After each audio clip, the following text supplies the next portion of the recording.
ఆ కొండపై నుంచి నేను చూశాను. కింద ఒక చిన్న బూడిద రంగు లోకం నిస్సత్తువగా ఉంది. నేను ఆశ్చర్యపోయాను. దీని రంగులెక్కడికి పోయాయి?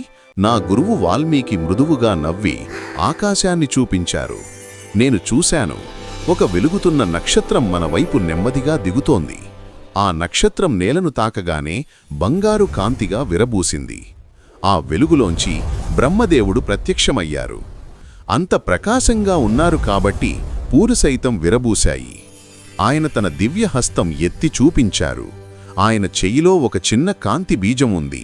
అది గుండెచప్పుడులా నెమ్మదిగా ప్రకాశిస్తోంది. నేను తిప్పి చూడలేకపోయాను. ఆ కాంతి నా కళ్లలో మెరుస్తోంది. నా హృదయం ఓ మృదువైన ఉష్ణంతో నిండిపోయింది.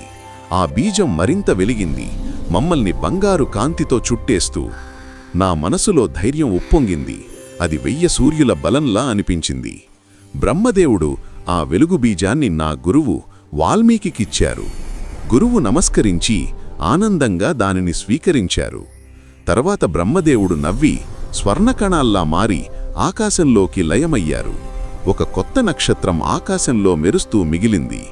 ఆ వెలుగు బీజం లోపల నేను చూశాను ఒక వీరుడు, ధనుస్సుతో, చిరునవ్వుతో. అది శ్రీరాముడు, కథల హృదయంలోని కాంతి. నేను నా గురువును చూశాను. ఆ కాంతి అడవంతా వ్యాపించింది. ప్రతి పువ్వు మళ్లీ జీవంతో నిండిపోయింది. నా మనసులో తెలిసింది, ఒక కొత్త కథ మొదలవుతోంది.